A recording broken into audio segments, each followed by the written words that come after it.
Hello mga kasandi, good morning and have a nice day everyone. Ito tayo kakatapos lang natin mag-almusal at siyempre magliligpit na tayo ng ating mga ginamit sa ating kusina. So every time na tayo may ginagamit, kailangan natin itong iligpit after. Kapag ito tuyo na at pwede nang itago, pwede natin ilagay sa ating lalagyan ng maayos para naman yung ating mini kitchen ay hindi maging makalat, maging maayos ang lahat. So, yun po ang ating karaniwang ginagawa o araw-araw nating ginagawa. Every time na meron tayong ginagawa dito sa ating kusina. So, dapat panatili natin maayos itong ating kusina, malinis at kaya-ayang tingnan. Kumbaga, maaliwala sa ating paningin. Ito yung ating mga very common na gawain na hindi natin kinakaligtaan. So, alam ko marami nakaka-relate dito, yung mga nanay, lalo na yung mga nanay talaga. At saka may ilan din mga tatay na katulad ko ay marunong din mag-ayos ng kanilang kusina. So isa ito sa mga habit ko talaga. Kumbaga ito yung pinaka mamahal na parte ng bahay na gustong gusto ko laging malinis ang aming kusina. Dahil dito ako naghahanda ng mga pagkain.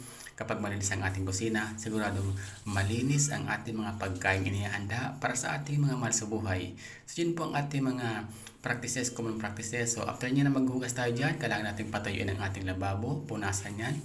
Kung maaari, sinasabon pa natin yan para talagang walang maiwang stain, mga bakas-bakas na mga mantika or kung ano pa man na mga bagay na pwedeng matira dyan na mag-iwan ng bakas sa ating lababo. So yan po ang ating mga kitchen tips para pili natin malinis ang ating kusina para laging malinis ang ating kinakain kasi dito tayo nag-prepare ng pagkain para sa ating hapagkainan. So mga kaibigan, mga nanay, mga tatay, salamat at ito malapit na tayo matapos kaya naman abang-abang, kunting kimbot na lang at tayo patapos na dyan. So dinadry na lang natin yung ating area at pagkatapos nyan ay doon naman tayo sa ibang bahagi ng ating bahay maglilinis. So bali ito talaga pinakauna kong ginagawa sa umaga kasi nga nag-almusal muna ako bago ako gumawa ng ibang gawaing bahay. So yan po ang ating mga araw-araw na gawain. So yun mga kaibigan, malapit na tayo matapos. Ayan. So maraming salamat sa inyong panonood at hanggang sa muli. Magkita-kita ulit tayo sa sunod ko pang vlog. So hindi muna tayo nagluto ngayon at ipinakita ko lang sa inyo kung ano ang ating mga ginagawa kadalasan sa ating kusina. So yun, para sa mga nanay at mga tatay dyan, thumbs up sa gumagawa ng ganito. Bye-bye!